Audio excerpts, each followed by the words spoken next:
नमस्कार, ज्ञानेश्वर वाघमारे, बारामती लाईव्ह. मी गोळवाडी या ठिकाणी आहे. या ठिकाणी सप्ताह चालू होता. त्या ठिकाणी छोटे माऊली महाराज यांचे कीर्तन होतं. त्या कीर्तन स्वरूपीत आमची त्यांची भेट झाली. जो भंडारा डोंगर या ठिकाणी तुकाराम महाराजांचा जो कार्यक्रम पुणे जिल्हा पूर्ण करणार आहेत, आपण महाराजांकडून जाणून घेऊया त्या कार्यक्रमाची रूपरेषा, त्यांच्याकडून माहिती घेऊया कशा पद्धतीने काय आहे ते आपल्याला सांगतात आपल्या चॅनलच्या माध्यमाने. तुमचा परिचय द्या. रामकृष्ण हरी. माझं नाव ज्ञानेश्वर विठ्ठल कदम, आळंदी देवाची. माझं मूळगाव नगर जिल्ह्यात नगर तालुक्यात भाचुडी पारगाव आहे. आणि या आपल्या या बारामती लाईव्ह हे जो चॅनल आहे, या चॅनलला माझं विशेष अभिनंदन की आपण जगद्गुरु तुकाराम महाराजांच्या 375व्याच्या ज्या बातम्या देण्यासाठी प्रवृत्त झाले आहात. हा आपला पहिला चॅनल आहे. याबद्दल मी वारकरी संप्रदायाच्या वतीने आपलं हार्दिक अभिनंदन करतो. रामकृष्ण हरी. महाराज, म्हणजे कार्यक्रम कसा असणार, कसं काय त्यांचं असणार, किती लोक गावं असणार, किती काय काय असणार, हे फक्त सांगू शकता का माणसांना? का अजून आपला हातभार लागला पाहिजे म्हणजे अजून लोकांचा? रामकृष्ण हरी. जगद्गुरु तुकाराम महाराजाला वैकुंठाला जाऊन 375 वर्ष पूर्ण होतात. आणि मग हा 375वा पुणे जिल्ह्याने एकत्र येऊन साजरा करायचा ठरवलेला आहे. आणि मग या निमित्ताने जेवढे गाथ्यात अभंग तेवढे वाचक, तसं आम्ही 5000 वाचकांचं पारायणाचं धरलंय. पण जवळजवळ 11,000च्या पुढे वाचक जातील. 1000 टाळकरी रोज 25 पखवाज. कीर्तनाला पहिल्या दिवशी 25,000 लोक आणि बीजेच्या दिवशी मात्र 1,00,000 लोकांना मांडे भोजन.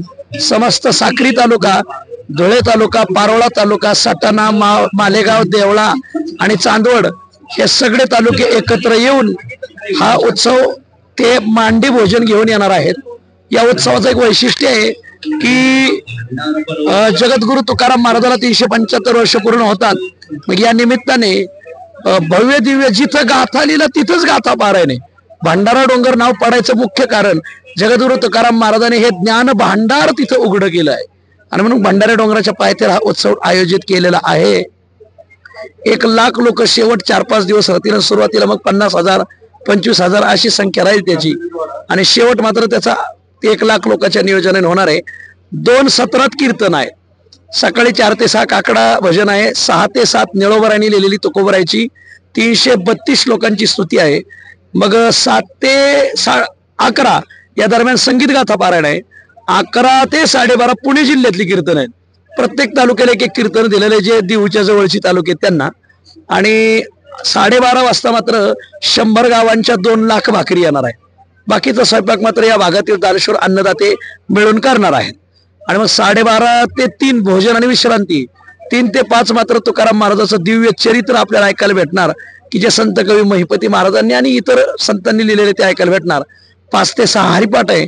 आणि 6 ते 8 मात्र महाराष्ट्रातील नामवंत कीर्तनकाराचे कीर्तन आहे. तर प्रज्ञाचक्षु मुकुंद काका जाडदेवळेकर, आदरणीय पोपट महाराज कासारखेडकर, एकनाथ महाराज सदगीर, आदरणीय चैतन्य महाराज देगलूरकर, आदरणीय चंद्रशेखर महाराज देगलूरकर, आदरणीय जयवंत महाराज बोधले, आदरणीय रामभाऊ महाराज राऊत, आदरणीय बंडातात्या कराडकर, अशी अभ्यासकांची कीर्तन आपल्याला ऐकायला भेटतील.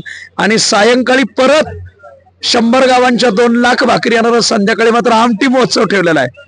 पहिल्या दिवशी मावळ तालुक्यातली लाडकी आंबळ्याची आमटी, दुसऱ्या दिवशी आण्याची आमटी, तिसऱ्या दिवशी शेवगावची शिंगोरी आमटी, चौथ्या दिवशी कर्जतची शिपी आमटी, 5व्या दिवशी नगर तालुक्यातली आगडगाव आमटी, 6व्या दिवशी महिपती महाराज ताराबाद आमटी, 7व्या दिवशी पंढरपूरची बाजार आमटी, 1 दिवस कढी भजे आणि 1 दिवस मुळशी तालुक्याची 5,00,000 पोळी आहे.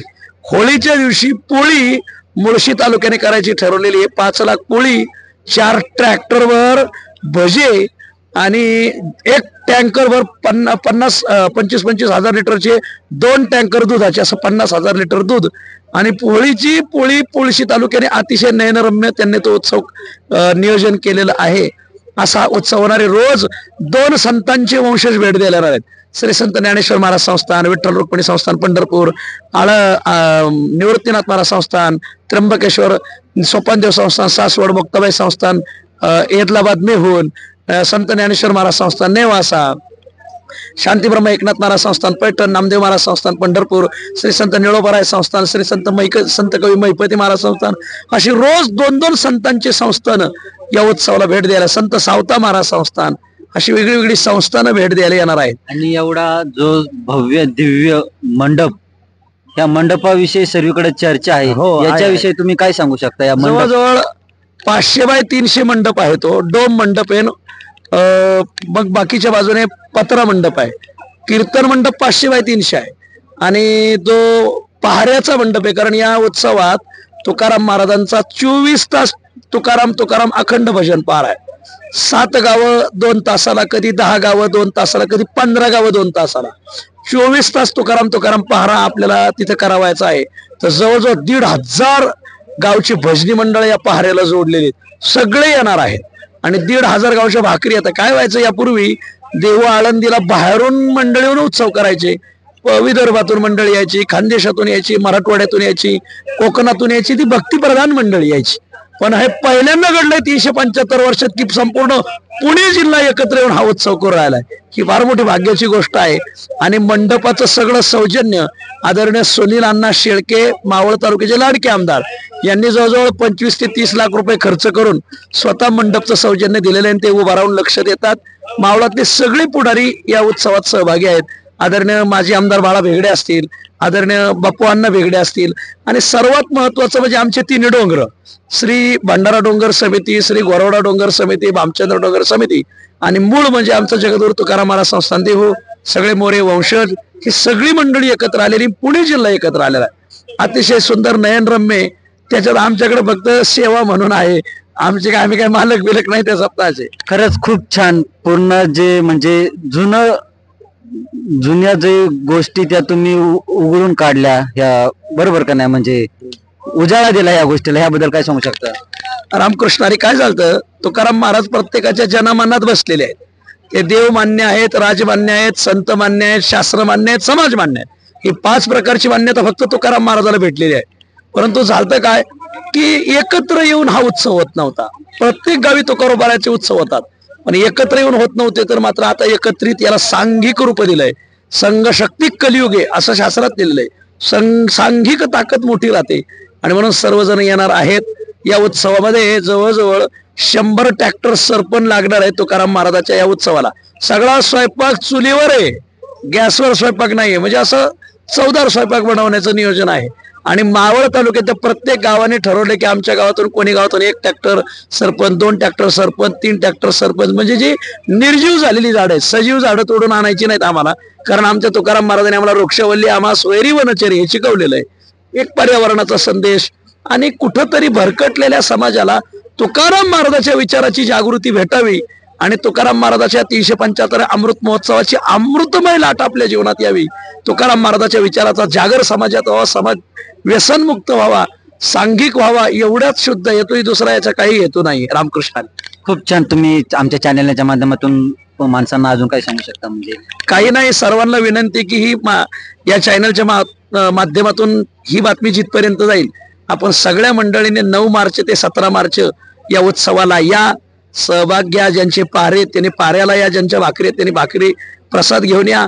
ज्यांचं अन्नदान आहे ते आर्थिक रूपाने मदत करणारे मावळ तालुक्याने आणि मुळशी तालुक्याने तांदळाची जबाबदारी घेतलेली, तर ते तांदळ सुपूर्द करून राहिले. त्यांची काही मोठी माणसं ते आर्थिक रूपाने मदत करून राहिलेत. या उत्सवातली सगळा उत्सव हा भंडारा डोंगरावर जे काम चालू आहे त्या कामाला हा समर्पित आहे. 200 कोटीचं काम चालू आहे, त्या कामाला हा समर्पित आहे. विशेष म्हणजे महाराष्ट्रातल्या सगळ्या मंडळींनी या, पुणे जिल्हा आपल्या सेवेसाठी उभा आहे, एवढी सर्वांना विनंती. रामकृष्ण. आज जो घोरवाडी या ठिकाणी जे कीर्तन महोत्सव झाला, त्यांचा जनसमुदाय बघून काय सांगू शकता? म्हणजे तिथल्या अध्यक्ष किंवा तिथले सर्व नियोजन समिती, जेवण बनवणारे, आपल्या डोळ्यासमोर ह्या गोष्टी दिसतात, काय सांगू शकता? गेली 44 वर्षापासून जी जुनी मंडळी होती, गोरडेश्वर विकास प्रतिष्ठान, गोरडेश्वर प्रासादिक दिंडी आणि गोरडेश्वर अखंड हरिनाम सप्ताह समिती, जुन्या मंडळीने फार चांगलं जपलं. नव्या मंडळीने त्याला अशी झालर चढवली. एवढं देखणं आणि एवढं नयनरम्य आणि एवढं सुंदर स्वरूप सध्या भामचंद्र, भंडारा आणि घोरवाडा पुणे जिल्ह्यात आल्यानंतर माणसं पहिलं येतात ज्ञानोबारायला भेटायला, आणि दुसरं जातात देहूला तुकोबारायला, आणि त्याच्यानंतर तिसऱ्यांदा कुठं जात असते तरी डोंगरांचे कार्यक्रम पाहायला येतात. 3ही कार्यक्रम अतिशय वजनदार चालले, 3ही डोंगराचे सप्ताह. आणि गोरडेश्वर डोंगरने ते यावर्षी असं नाविन्यपूर्ण सुंदर मंडप, असं अन्नदान चाललंय. बजरंग दलाचे कार्यकर्ते वाढायला आहेत, मावळातल्या घराघरातून मुलं वाढायसाठी येतात. प्रत्येक माणसाचं सहकार्य. मुळात म्हणजे आमच्या गोरडेश्वर डोंगराची जी समिती प्रत्येकाला मान सन्मान देते, कोणालाही नाही म्हणत नाही, प्रत्येकाला इतकं प्रेम देते. त्याच्यामुळं झोपीत मनुष्य असला तरी तो इथं येतो, झोप सोडून काम सोडून इथं येतो आणि या उत्सवात सहभागी होतो. सगळ्याला विनंती की हा उत्सव पाहून घ्या. आणि उद्या तर शिवरात्र म्हणजे योगायोग कसा, उद्या शिवरात्र आणि आज तुमचं कीर्तन, काय सांगू शकता? रामकृष्ण. आणि काय नाही, उद्या इथे डोंगरावर गोरडेश्वराचं जुनं मंदिर आहे. खरं तर त्या शिवरात्री ही महादेवाचे उत्सव असल्यामुळं महाशिवरात्री आहे आणि त्यानिमित्तानं हा उत्सव होतो, गाथा पारायण होतो. पण महादेवाचं मूळ स्थान आहे. जसं भामचंद्रावर तिथं मूळ स्थान महादेवाचं आहे, इथं महादेवाचं मूळ स्थान आहे आणि म्हणून त्या महादेवाचा उत्सव ही पावलातल्या लोकांची आमची भक्ती आहे गोरडेश्वर डोंगरावर. आणि सगळी या परिसरातली मंडळी दर सोमवारी दर्शनाला राहतात, भजन राहतंय, एकादशीला कीर्तन राहतात, दान धर्म राहतो, फराळ राहतोय. आणि या उत्सवात मात्र मला एखाद्या दिवसात सेवा राहते तर ती मोठ्या मनाने देतात आणि मी माझ्या यथाशक्ती माझ्या ज्ञानाप्रमाणे करतो. असं आहे. खूप छान तुम्ही सांगल्याबद्दल धन्यवाद. बारामतीला ज्ञानेश्वर वाघमारे.